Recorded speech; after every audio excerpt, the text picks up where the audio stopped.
When I turned off County Road 18 that Saturday morning, I expected to see my 3 empty lots sitting the way they always did. Quiet grass, a few cedar trees, the old drainage swale along the back, my private property post near the shoulder. Instead, I saw cars, not 1 or 2. At least 8 of them were parked along the road, half on the Hey, ground. welcome to HOA Karen cases. White SUV had its flashers on. A pickup truck sat near the entrance with a couple standing beside it, pointing toward the back corner like they were already deciding where a garage might go. Then I saw the balloons.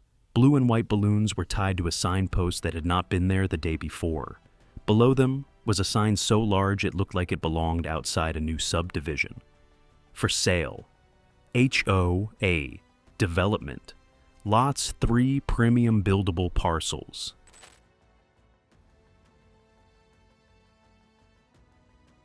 It was planted right where my old private property post used to stand. I slowed my truck, pulled onto the shoulder, and just sat there for a second with both hands on the wheel. Not because I was confused. I knew exactly where I was. I knew exactly whose land that was. What surprised me was how public Karen had made it. People were already walking my grass with printed flyers in their hands. One man was bending down near the ditch, looking at the slope like he was thinking about a driveway.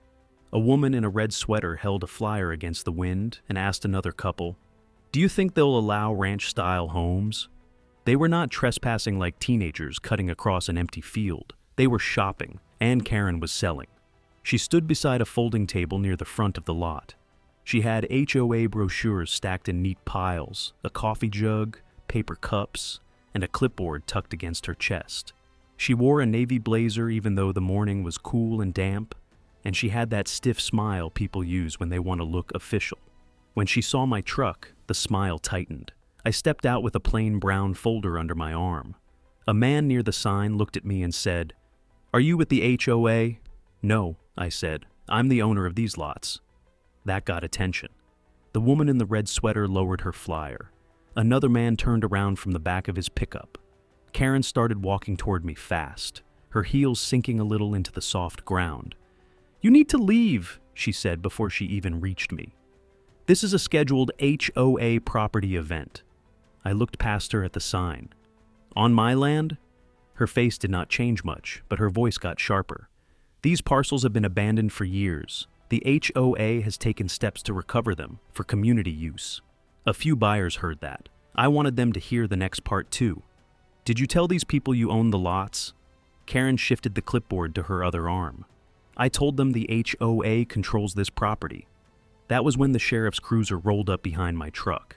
I had called earlier, before I drove over. Not because I wanted a scene, because when someone advertises land they do not own, invites buyers onto it, and sets up a table like a sales office, that is not a neighbor dispute anymore. The deputy stepped out slowly, looked at the parked cars, then looked at the big sign. He was not loud. He did not come in acting angry. He just walked over with the steady, tired look of a man who had seen too many people turn simple problems into public ones. "Who's responsible for this event?" he asked. Karen raised her hand like she was in charge of a meeting. I'm the HOA president." "And who owns these lots?" "The HOA has authority over them," she said. That was not what he asked.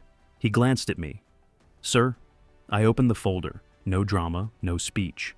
Just the first page on top, clipped in order. "This is my recorded deed. These are the parcel numbers. This is the tax record for the current year. And this is the subdivision plat showing the HOA boundary."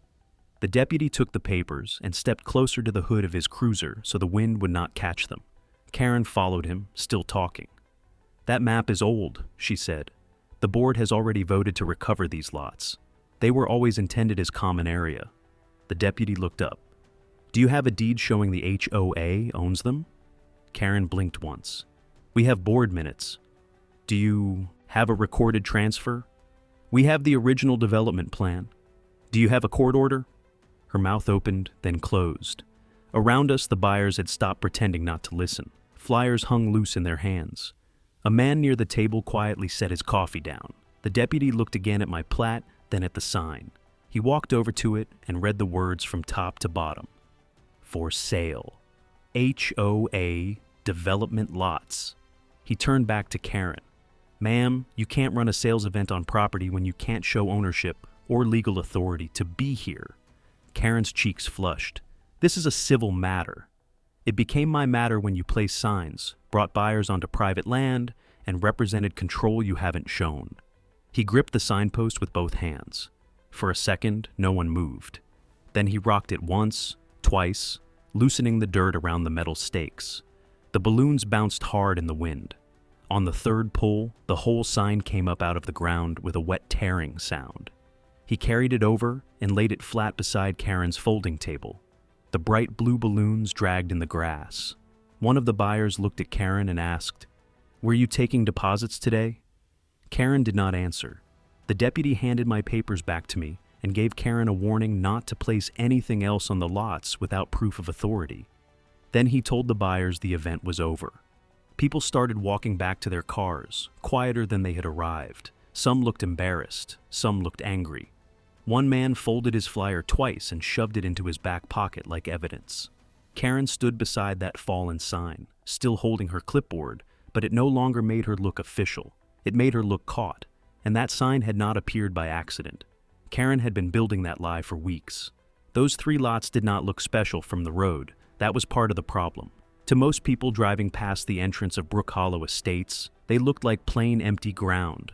A stretch of grass, a few cedar trees, a shallow drainage swale, and an old wooden post near the shoulder that said private property. No house, no mailbox, no driveway, no porch light, just land. But land can be quiet and still belong to somebody. My father bought those lots back when Brook Hollow was still half-dirt roads and survey stakes. He was not a rich man, and he did not buy them because he planned to build anything fancy. He bought them for space. He used to say, "A little quiet is worth paying taxes on." At the time, the developer was selling off pieces along the edge of the subdivision. Dad looked at those 3 lots and saw a buffer. If he owned them, nobody could put a row of houses right against our side fence. Nobody could turn that corner into a cut-through road. Nobody could build close enough to stare into our back windows. So, he bought them. He kept the grass cut. He paid the taxes. He kept the paperwork in a flat metal file box in his office, with the deed, the plat, and every tax receipt folded in order. When he passed, the lots came to me the clean way, through the estate and into my name. I did not build on them either. By then, I was older and settled. I liked them empty. I liked seeing deer cross the back line in the evening. I liked that the neighborhood noise stopped before it reached my house. Twice a year, I paid a local man to mow them. After storms, I walked the edges and picked up branches. When kids left bottles or fast food bags near the road, I cleaned them up. I kept that old private property post standing because it had been there so long it felt like part of the place. Nothing about those lots was abandoned. They had parcel numbers, they had tax records, they had a deed. And I knew how to read every one of those things. I spent almost 30 years working as a county title examiner. That does not sound exciting, and most days it was not. I sat under fluorescent lights reading deeds, transfers, easements, plats, liens, and old handwritten records that looked like they had survived a barn fire. But that job teaches you something. A line on a brochure is not the same as a recorded boundary. A developer's pretty map is not the same as a deed. A board vote does not move ownership from one person to another. Land may sit empty for years, but if the record is clean, it does not float away just because somebody wants it. Karen did not understand that. Her real name was Marilyn Voss. She was the HOA president at Brook Hollow Estates, and she had been in that position just long enough to believe a clipboard gave her more power than it did. After that first year, people mostly just called her Karen when she was not around. She liked rules, but only the ones that helped her. She liked meetings, but mostly because she got to stand at the front of the room. She liked saying words like community improvement and asset planning, even when she was talking about someone else's property. The first time I heard her mention my lots, it was through a neighbor who stopped me at the grocery store. "Did you know the HOA is talking about putting guest parking near the entrance?" he asked. I said, "On whose land?" He shrugged. "They kept saying unused open space." That told me enough. A week later, one of their meeting summaries showed up in my mailbox by mistake. I was not part of the HOA, but the mail carrier sometimes mixed up the houses along our road. Near the bottom was a line about Future use of undeveloped entrance parcels. Not my name, not my parcel numbers. Just a soft phrase that made private land sound like a forgotten storage closet. That was how Karen worked. She did not start by saying she wanted to take something. She started by changing what people called it. My lots became unused land. Then they became open space. Then they became potential community parking. Then, in one meeting summary, they became recoverable property. I set the paper down on my kitchen table and looked out the window toward the tree line. I could not see the lots from there, but I knew exactly where they sat. 3 quiet parcels, paid for, recorded, mowed, mine. A few mornings later, I drove over to check the old post. It was still there, leaning a little to the right, the way it had for years. The grass was damp and the road was quiet. Then a dark sedan pulled up behind my truck. Karen stepped out wearing sunglasses and holding a rolled-up map in one hand. 2 board members got out behind her, both looking uncomfortable before anybody had said a word. She walked straight to the lot line, like she had been waiting for this moment. When she unrolled that faded developer map across the hood of her car, she handled it like it was a court order. And that was the first time she told me my land had always belonged to the neighborhood. Karen spread that faded map across the hood of her sedan like she had just uncovered buried treasure. It was one of those old developer sales maps, the kind they used to hand out when subdivisions were still being promised instead of finished. The paper had yellowed at the edges. The fold lines were soft from being opened too many times. Across the top, in big clean letters, it said, Brook Hollow Estates, Future Community Vision. Karen tapped one painted fingernail on the green shaded area near the entrance road. Right here, she said. These parcels were always meant to serve the neighborhood. I looked down at where her finger landed. It was sitting right over my 3 lots. The 2 board members stood behind her, not saying much. One of them was a tall man named Dale, who kept looking from the map to the ground, like he already wished he had stayed home. The other was a woman I had seen at the mailbox cluster a few times. She held a notebook, but never opened it. Karen, though, looked pleased with herself. This clears up a lot, she said. The HOA has been reviewing old development material, and it confirms what we believed. This land was intended as common open space. I looked past her toward the old private property post. It was still standing near the shoulder, weathered and leaning, but clear enough for anyone to read. Intended by who? I asked. The original developer. Did the developer deed it to the HOA? Her smile tightened just a little. That is not the point. It is the point, I said. I did not say it sharply. There was no need. If you work with land records long enough, you learn not to chase every loud sentence. The record is either there or it is not. Karen pressed her palm flat against the map to keep the wind from lifting one corner. This shows the plan, she said. Green space, community use, future access. It's all right here. I leaned closer and read the small print along the bottom edge. It was faint, but it was there. Concept, plan only. Subject to change. Final lot ownership, per recorded plat and deed. I pointed to the line. Have you read this part? Karen glanced down, then back at me. That is standard language. It says final ownership is controlled by the recorded plat and deed. She gave a short little laugh, the kind people use when they do not have an answer, but still want to sound above the conversation. You're being difficult on purpose. No, I said. I'm asking for the document that gives the HOA ownership. Dale shifted his weight. The woman with the notebook finally opened it, then closed it again. Karen rolled her eyes behind her sunglasses. The board has already voted to begin recovery of this property. Recovery from who? From abandonment. That word hung there for a second. I looked around at the mowed grass, the clear shoulder, the post, the clean ditch line. Nothing about that land looked abandoned except that it did not have a house on it. These lots are not abandoned, I said. They are privately owned. Karen lifted her chin. Then you can provide your proof at the next board meeting. I'm not in your HOA. This affects the HOA. It affects my land. That bothered her more than anything else I had said. Not because I raised my voice. I did not. It bothered her because I would not accept the words she was trying to use. Community land. Open space. Recoverable property. Those all sounded softer than what she was really doing. She was standing at my lot line with 2 board members, trying to turn a marketing map into a deed. I asked her again, slower this time. Do you have a recorded deed, an easement, a dedication, or any transfer document showing the HOA owns or controls these parcels? Karen snapped the map up from the hood and started folding it badly. We have enough to move forward. That is not one of the documents I asked for. Her face went red in patches. You are blocking the neighborhood's future, she said. People are tired of looking at empty land while this community needs parking, green space, and better use of its entrance. The neighborhood's future does not get built on land it doesn't own. Dale looked away when I said that. Karen shoved the folded map under her arm. For a moment, I thought she might try one more argument, but she just stepped closer to the old post and looked at it with open dislike. That sign creates confusion, she said.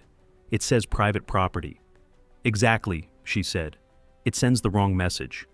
Then she turned and walked back to her car. The board members followed her.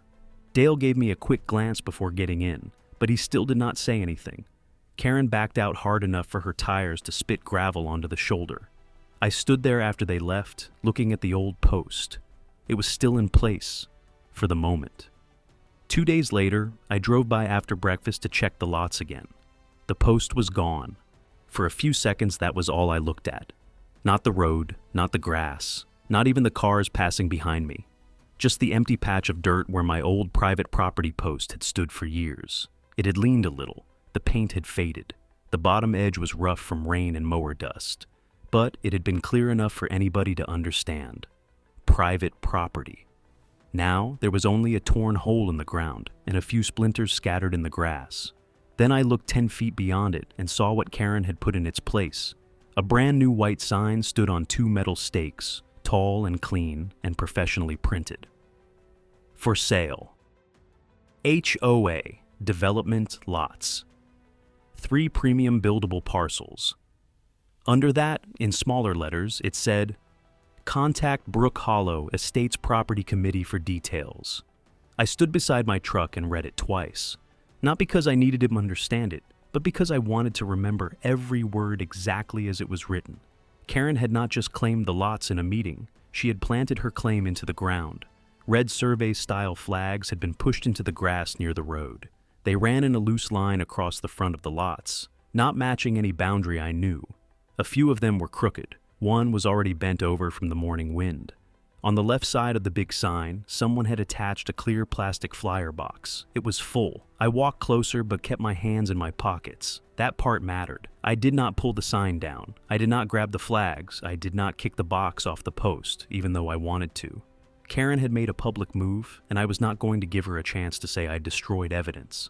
I took out my phone and started with wide pictures. The sign from the road, the sign with my lots behind it, the empty hole where my private property post had been, the splintered wood in the grass, the red flags, the tire marks near the shoulder, the muddy boot prints around the sign.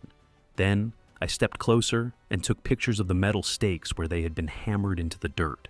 Fresh soil was pushed up around them in little dark rings. Whoever installed it had done it early enough that the dew still clung to the grass, but late enough that the tracks had not dried. The flyer box was mounted with zip ties. It rattled a little in the wind. I opened the lid with 2 fingers and pulled one flyer from the front. The top had the HOA logo printed in blue. Brook Hollow Estates, Community Controlled Development Opportunity. Below that was a clean-looking layout with 3 shaded rectangles, each labeled as a buildable parcel. The language was careful, but not careful enough. It said the HOA was accepting buyer interest for 3 community-controlled entrance lots. It said the land was under review for release. It said interested parties could contact the HOA Property Committee for next steps. At the bottom was Karen's HOA email address. I put that flyer flat on the hood of my truck and photographed it page by page. Then I slid it into a plastic sleeve I kept in the glove box. Old habits die slow. When you spend years around county records, you learn not to let paper get wet, torn, or lost in the seat cushions. After that, I walked the front edge of the lots. I found my old post about 20 yards away in the ditch, half hidden in weeds. It had not fallen over by accident. The bottom was cracked where someone had pried it loose. The signboard itself had a fresh scrape across the words, private property. I took pictures of that too. Then I looked toward the pine tree near the back corner. That was the part Karen did not know about. A few years earlier, I had put a game camera on that tree after people started dumping fast food bags and beer cans near the road. It was not fancy, just a small brown camera strapped to the trunk, pointed toward the front of the lots. From the road, it blended into the bark. I walked over, opened the case, and pulled the memory card. At home, I put it into my laptop and waited for the files to load. There were the usual clips first: a deer crossing before dawn, a stray dog sniffing near the ditch, headlights passing on the road. Then I saw Karen.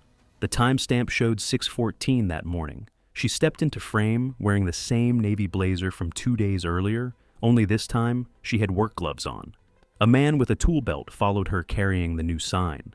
Behind them was Dale, the board member who had stood quiet at the map meeting. Karen pointed to my old post. The handyman rocked it back and forth until it loosened. Dale looked toward the road while Karen watched. Then the handyman pulled the post out and carried it toward the ditch. A few minutes later, the new sign came into frame. Karen stood with one hand on her hip, pointing at the exact spot where she wanted it placed. The handyman drove the metal stakes into the ground. Dale handed him the red flags. Karen opened the flyer box and loaded it with papers. The camera caught all of it. Not a rumor, not a misunderstanding, not neighborhood gossip. Her hands, her sign, her timing, her board member standing right there. I saved the clips to a flash drive and then made a second copy. Then I printed still frames from the clearest parts. Karen pointing at the old post, the handyman pulling it up, the new sign going into the dirt, the flyer box being filled. By the time I drove back to the lots, the wind had picked up. The big sign rocked slightly on its metal legs, bright white against the grass like it belonged there. I opened the flyer box one more time and checked the stack inside. That was when I noticed the line at the bottom I had missed the first time. Saturday, lot preview. Coffee and information table reservation, forms available on site. By Monday afternoon, the sign had started doing exactly what Karen wanted it to do. It brought strangers to my land. The first car I noticed was a gray sedan parked halfway off the shoulder. I was driving back from the feed store when I saw it sitting near the big white sign. A man and woman stood beside the flyer box, reading one of Karen's printed sheets together. The woman pointed toward the back of the lots. The man nodded like he was already picturing something there. I pulled in behind them, shut off my truck, and stepped out. "Can I help you?" I asked. The man smiled in that polite way people do when they think they're talking to a neighbor. "We're just looking at the lots," he said. "The HOA said they might be releasing them." "They told you that?" He held up the flyer. "This says they're community controlled." I looked at the paper, then back at the sign. The wind pushed the balloons against the post with a soft squeaking sound. "These lots are privately owned," I said. The woman frowned. "By the HOA? By me." That changed their faces fast. The man looked down at the flyer again, like maybe he had missed a line at the bottom. "That's not what we were told." I did not push them. They were not the ones who had hammered metal stakes into my ground. They were just people who had believed a sign. "Who told you?" I asked. The woman said, "The HOA president. She said the owner walked away years ago, and the association was cleaning up the title." Cleaning up the title. That phrase told me Karen had learned just enough language to sound official to people who did not know better. I asked for their names and wrote down the time. The man gave me his first name and phone number, then said, "We weren't trying to cause trouble." "I understand," I said. "But before you sign anything, ask them for a recorded deed." They left a few minutes later, moving slower than when they arrived. The next day it happened again. This time it was a couple in a white SUV. They had a tape measure stretched across the front of the lot, one of them standing near the ditch and the other walking toward the cedar trees. The tape flashed yellow in the sun. I pulled up and waited until they noticed me. The woman waved, cheerful and embarrassed. "We're just checking width." "For what?" "A ranch home," she said. "Maybe with a side entry garage if they allow it." "Who is they?" "The HOA," her husband said. "We heard they control the building rules." I took a breath and looked past them at the sign. The red flags were still stuck in the grass, making the whole place look measured, planned, and available. "The HOA does not own these lots," I said. The husband lowered the tape measure. "Then why is their sign here?" That was the question, right there. Why was their sign there? Why were buyers walking my grass? Why did a private piece of land suddenly look like a showroom? I asked them what they had been told. They said Karen had described the lots as entrance parcels being returned to productive use. They said she told them the board wanted responsible buyers who would improve the look of the neighborhood. I wrote that down too, not in a dramatic way. I kept a small notebook in the truck console. I put the date, the time, the vehicle, and the exact words they remembered. By Wednesday, I had seen 4 different vehicles stop.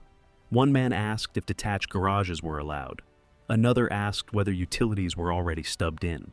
A younger couple wanted to know if the HOA would reduce dues for buyers who helped clean up the lots. Every question came from the same false starting point. They believed Karen had the right to offer what belonged to me. That was the part that bothered me most. Not just the sign, not even the missing post. It was watching people step onto my land with trust in their faces, because someone with a clipboard had spoken like an owner. On the bottom of one flyer, I noticed a real estate agent's name printed in small letters. It was not listed as the seller's agent exactly. Karen was careful there, but the wording made it look like the agent was connected to the preview. So, I called her office. She sounded confused at first, then worried. "No," she said. "I do not have a listing agreement for those parcels." "Were you involved with the HOA?" "I attended one meeting," she said. Mrs. Voss said the association was exploring recoverable land near the entrance. I told her I would need title proof before anything could be marketed. "Did she give you any?" "No," and I told her I would not represent a sale without it. I asked if she would put that in writing. She paused, then said, "Yes, because my name should not be on that flyer." An hour later, her email came through. Short, clean, and useful. She confirmed there was no listing agreement, no title review completed, and no permission from her office to use her name in a public sales flyer. I printed it and put it with the photos. By then, Karen had created more than a bad neighbor argument. She had buyers, flyers, a false ownership claim, and a real estate name she had no right to use. That evening, a neighbor forwarded me the HOA email that had gone out to residents. The subject line said, "Saturday lot dum preview, entrance parcel, opportunity." I read it twice at my kitchen table. Karen wrote that the HOA would host coffee and an information table for interested buyers. She said the association was moving forward with asset recovery on the 3 entrance lots. She also said reservation forms would be available on site for serious parties. I set the page down and looked out toward the dark line of trees beyond my window. The sign had turned my land into a showroom. Now, Karen was inviting a crowd. The email made the whole thing worse because now Karen had put her plan in writing. Until then, I could have pictured her standing beside that sign, talking too much, making promises she had no business making. But the email was different. It was not a hallway rumor or a quick comment at the mailbox. It was sent out under the HOA name. Saturday lot preview. Entrance parcel opportunity. I printed it and laid it on my kitchen table beside the flyer from the box. The wording was slick. It did not say the HOA owned the lots outright. Karen was too careful for that. Instead, it said the board was moving forward with asset recovery and would be meeting with interested parties regarding future use and responsible private development. Then came the line that made me sit back in my chair. Reservation forms available on site for serious buyers. I read that part 3 times. Not information sheets, not general questions, reservation forms. Karen had moved from pretending the land was community controlled to inviting people to put their names down like she had something to sell. The next morning, I drove over to the lots before breakfast. The sign was still there, bright white against the grass. The red flags were still pushed into the ground, and the flyer box was fuller than it had been the day before. Somebody had added a fresh stack. Inside the plastic box were 2 kinds of paper now. The regular flyer was still there, with the HOA logo and the words Community-Controlled Entrance Lots. Behind it was a shorter form printed on heavier paper. Brook Hollow Estates Property Committee. Buyer interest/lot reservation. Form. There were blank lines for name, phone number, email, preferred parcel, intended use, and initial reservation amount discussed. I did not touch the stack at first. I photographed the form inside the box. I photographed the box attached to the sign. I photographed the sign with the empty lots behind it. Then I pulled one form out carefully, holding it by the corner, and took close pictures on the hood of my truck. The words reservation amount bothered me more than I expected. A flyer could mislead people. A sign could mislead people. But a form that mentioned money made it feel like Karen was standing right on the edge of taking something from strangers while using my land as bait. I slid the form into a plastic sleeve with the others. Then I drove straight to the county records office. I had not worked there in years, but the building still smelled the same. Old paper, copier toner, floor wax, and coffee from somewhere behind the counter. There were new faces at the front desk, but the rows of record books and public terminals had not changed much. I did not ask anyone to solve my problem. I knew what I needed. I pulled the parcel numbers first. All 3 lots came up under my name. Then I pulled the chain of title. Developer to my father's estate to me. No transfer to Brook Hollow Estates. No deed to the HOA. No recorded dedication showing those lots as common area. No easement giving them control. No court order. No tax sale. Nothing that would let Karen put a sign in the ground and invite buyers to reserve my property. I printed clean copies, not messy screenshots. Deed, transfer history, tax record, recorded plat, parcel map. At the public counter, I spread the plat out flat and found the HOA boundary. There it was, marked cleanly, stopping before my lots. The subdivision had its common areas, its roads, its drainage easements, and its entrance landscaping. My 3 lots were not listed as any of those. They sat beside the HOA like a neighbor, not inside it. That was an important difference. I also found the old development concept map Karen had waved at me. It was not in the recorded plat book as an ownership document. It was part of an old sales packet that had been scanned into a planning file. Pretty colors, soft labels, future ideas, not a transfer. At the bottom, in small print, was the same language I had seen on her copy.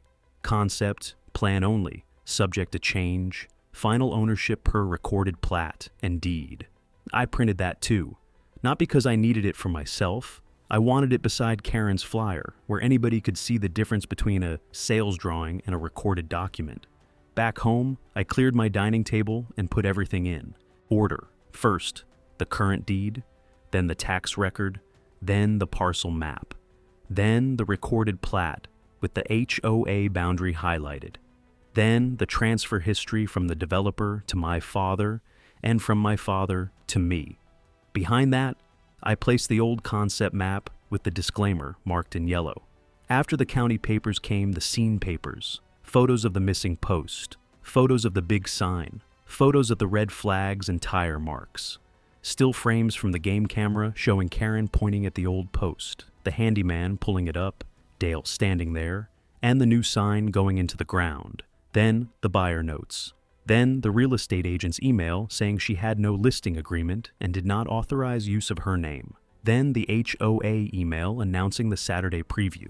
Last, I put the reservation form on top of that section. I did not make a thick, angry pile. I made it clean. A person should be able to open the folder and understand the problem in 2 minutes. That afternoon, I called the sheriff's non-emergency number. I told the dispatcher I owned 3 vacant parcels near Brook Hollow Estates. I told her someone had removed my private property post, installed a sale sign, placed forms mentioning reservation amounts, and announced a public buyer event on the land. She asked if I had documents showing ownership. Yes, ma'am, I said. Recorded deed, tax record, and plat. She asked if the event was happening right then. Saturday morning, I said, but people are already walking the lots. There was a short pause while she typed. Then she said a deputy could meet me there if the event went forward, and if people were actively being brought onto private land under a false claim, I should call when I arrived. I wrote down the call time. By Friday evening, the sign was still standing. Karen had not backed down. The flyer box was still full. The red flags were still in the grass. The reservation forms were still there, like she had every right to collect names on land she did not own. Early Saturday morning, before the sun had fully cleared the trees, I drove toward the lots with the title packet on the seat beside me. Before I even reached the shoulder, I saw the balloons tied to the fake for sale sign. By the time I reached the lots, Karen had already turned my grass into a sales floor. Cars lined both sides of the shoulder. Some were parked neat and straight, but others were angled halfway into the ditch, like people had arrived in a hurry and did not want to miss anything. A silver minivan sat close enough to the front corner that its tires pressed down the grass near one of Karen's red flags. The fake for sale sign stood at the center of it all. The balloons were tied to the top, blue and white, bouncing in the morning wind. The flyer box was still attached to the side, but now Karen had added a folding table beside it. There was a coffee urn, a stack of paper cups, a neat row of HOA brochures, and a clipboard with forms clipped under a black binder clip. Reservation forms. That word still bothered me. People stood around the table holding flyers and talking in small groups. A couple pointed toward the cedar trees. A man in a baseball cap walked along the front edge of the lot, counting steps under his breath. Another woman had her phone out, filming the sign and the grass behind it. Karen stood beside the table like she was hosting an open house for a model home. She wore the same navy blazer, but this time, she had a small name badge pinned to it. HOA President. She had made sure everybody knew who she wanted to be that morning. I parked behind the line of cars and took the title packet from the passenger seat. Before I stepped out, I looked at the scene for a few seconds. The sign, the balloons, the buyers, the forms, the table. Everything Karen had done was out in the open now. I got out and walked toward the group. Karen saw me before I reached the table. Her smile froze for half a second, then came back sharper than before. "Everyone," she said, raising her voice just enough for the buyers to hear. "We are going to begin the walkthrough in a moment." She turned away from me like I was not there. I kept walking. A man near the table looked at my folder and asked, "Are you part of the property committee?" "No," I said. "I own these lots." That got the same reaction it had earlier in the week, only bigger this time. Several people turned toward me. One woman lowered her coffee cup. The man in the baseball cap stopped counting steps. Karen moved fast. "Please do not engage with him," she said. "He is not authorized to interfere with this HOA event." I stopped near the front of the sign, far enough from the table that nobody could say I was blocking it. "This is not HOA property," I said. "Before anybody signs a form or discusses money, you need to see recorded ownership." Karen let out a small laugh, but it had no warmth in it. "We have been through this," she said. "The HOA is handling the recovery process." A woman holding one of the reservation forms looked from Karen to me. "Recovery from what?" Karen answered before I could. "From years of neglect and unclear ownership." That was a clever phrase. It sounded official if you did not know the record. It also avoided the plain truth. I held the folder at my side. "The ownership is not unclear," I said. "These parcels are recorded in my name." Karen stepped closer, lowering her voice, but not enough. "You are creating a disturbance. I'm warning buyers not to sign papers for land you do not own." A man near the table looked down at the form in his hand. "Is there supposed to be a deposit today?" Karen snapped her eyes toward him. "No one is required to do anything today. These are interest forms." I pointed toward the table. "They ask for an initial reservation amount." That was when her face changed. Not much, just enough. Her jaw tightened. Her hand pressed flat over the clipboard like she could cover the forms by touching them. "This is an HOA-managed process," she said. "You are not a member of this association, and you do not have standing here. I have standing on my own land." The people closest to us heard that clearly. A few stepped back from the table. One man folded his flyer and tucked it under his arm. Karen looked toward the road, probably hoping one of her board members would step in. Dale was there, standing near a white pickup. He did not come forward. He kept his hands in his jacket pockets and looked at the ground. So Karen raised her voice again. "Sir, I am asking you to leave this property." I almost laughed, but I did not. Behind her, the for sale sign rocked slightly in the wind, the metal stakes creaking in the dirt where my old post used to be. "No," I said. "I'm staying right here." Karen lifted her chin. "Then I will have you removed." A few buyers looked uncomfortable now. The cheerful open house feeling was gone. Nobody was talking about garages or gardens anymore. I looked down the road. A sheriff's cruiser turned off County Road 18 and rolled slowly toward the shoulder. Karen saw it too. For a second, she looked relieved, like she believed the badge had arrived for her. The cruiser stopped behind my truck. The deputy stepped out, adjusted his hat, and walked toward the sign, the table, and the crowd gathered on my grass. Karen was already moving toward him, with her clipboard held high. "Deputy," she said, loud enough for everyone to hear. "Thank you for coming. This man is trespassing on HOA-controlled land and disrupting our official property event."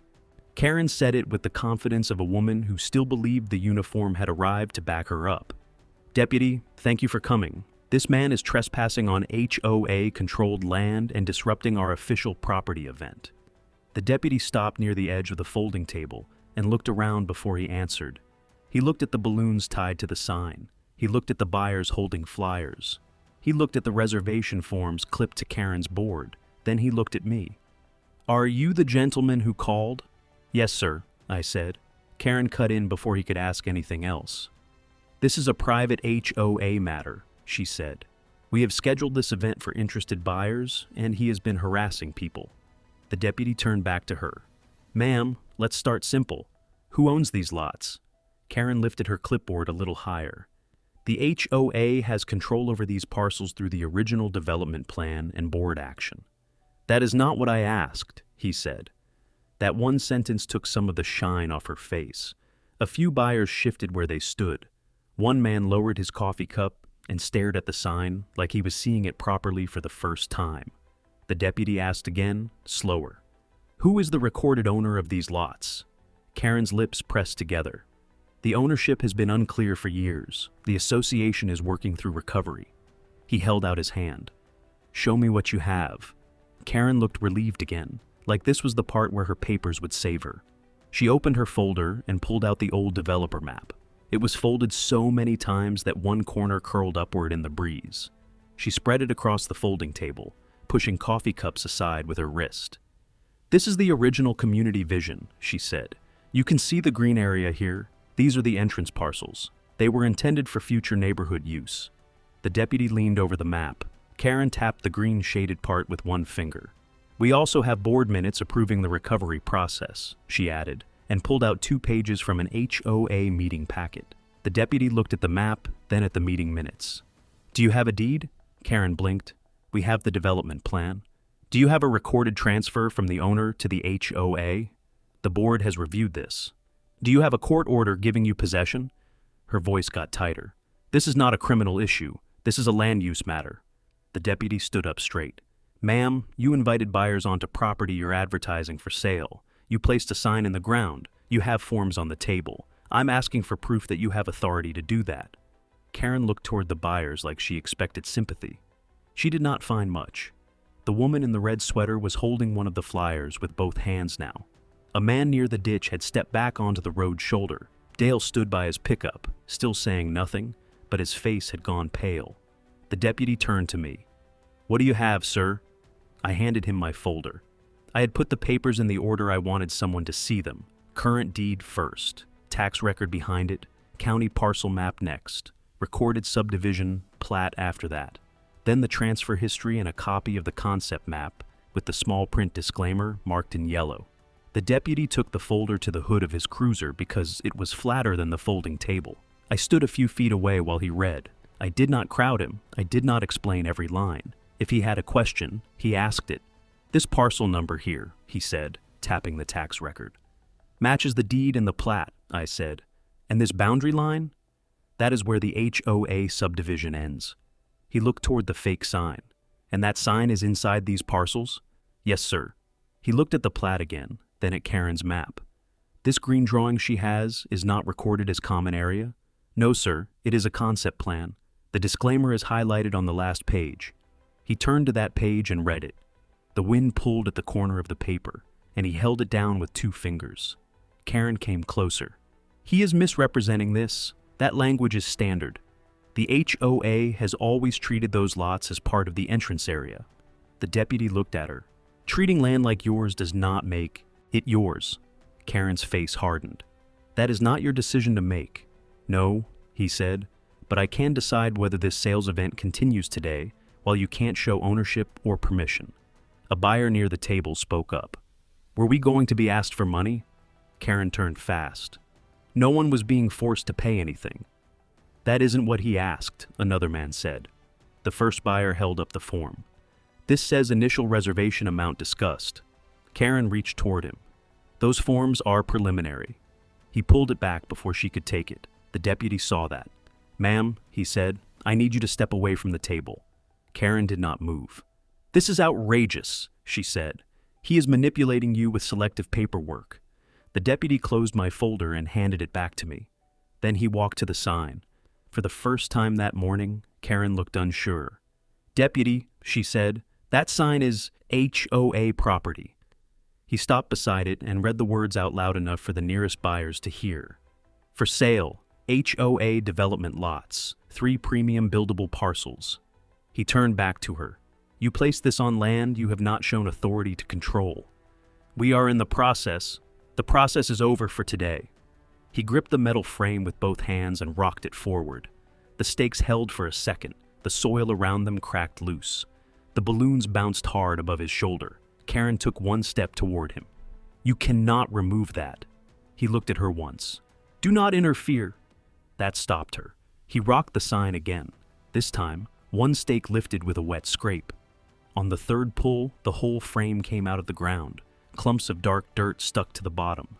The balloons dipped and dragged across the grass. Nobody clapped. Nobody laughed. It was worse than that for Karen. People just watched her sign come out of my land, like the whole event had been built on soft dirt. The deputy carried it over and laid it flat beside the folding table. The words, "For sale," faced upward. Karen stood over it with her clipboard pressed against her stomach. Her coffee cups, brochures, and reservation forms suddenly looked cheap. Not official, not impressive, just props. The woman in the red sweater looked at Karen and asked, "Were you going to let us reserve land today when you didn't have the deed?" Karen's mouth opened, but no answer came out. Another buyer said, "What is your full name and position with the HOA?" Karen looked at him like he had insulted her. The deputy pointed toward the reservation forms. "Collect those." Karen did not move fast enough, so Dale finally came forward and gathered the stack from the clipboard. His hands shook a little as he put them into a folder. The deputy looked at the buyers. "Folks, this event is done. I would not sign anything or pay anyone anything regarding these lots today. The ownership shown to me does not support the HOA selling this property." People started leaving after that. Some walked straight to their cars. Others stopped long enough to take pictures of the fallen sign. One man handed me his flyer and said, "You may need this." I took it and thanked him. Karen watched that happen, and I could see she hated it. Not because the flyer mattered by itself, but because the buyers were no longer looking at me like the problem. They were looking at her. The deputy wrote down an incident number and gave it to me on a small card. "Keep this," he said. "If the sign goes back up, or if people are brought onto the land again, call." Then he turned to Karen. "Do not place anything else on these lots unless you can show legal authority. No signs, no flags, no tables, no buyer events." Karen swallowed. "This will be addressed by our attorney. That is your choice," he said. "But today, you are leaving." By the time the cruiser pulled away, the open house was finished. The balloons were tangled in the grass. The folding table was half empty. The for sale sign lay flat on its side, with dirt still clinging to the stakes. But Karen's trouble did not end beside that road. By Monday evening, the HOA meeting room was fuller than Karen expected. I knew that from the parking lot. Cars were packed along the curb outside the clubhouse, and a few people were standing near the entrance holding the same flyers I had seen on my land. Those were not regular HOA residents coming to complain about grass height or mailbox colors. Some of them were the buyers from Saturday. They had not come to make offers. They had come for answers. I walked in with my folder under one arm and the sheriff's incident card in my shirt pocket. I did not sit in the front row. I took a chair near the side wall where I could see Karen, the board table, and the people who had been standing on my lots 2 days earlier. Karen sat at the center of the table with her hands folded tight. She was not wearing the navy blazer this time. The board attorney sat beside her, flipping through a copy of the papers I had sent earlier that afternoon. He looked like a man who had already read enough. The meeting started with the usual formal language, but nobody cared about minutes or old business. A buyer in the second row raised his hand before Karen could move on. "I want to know why your HOA invited us to reserve land you apparently do not own." Karen tried to answer with the same polished voice she had used beside the sign. "There was a misunderstanding regarding historical development plans. That did not work as well indoors." The woman in the red sweater lifted her flyer. "This says 3 premium buildable parcels. It has your HOA name on it. Another man added, and there were reservation forms. Karen's mouth tightened. Those were preliminary interest forms. The board attorney leaned toward his microphone. The association will not be accepting any reservations, deposits, or buyer interest regarding those parcels. That was the first honest sentence I heard from that table.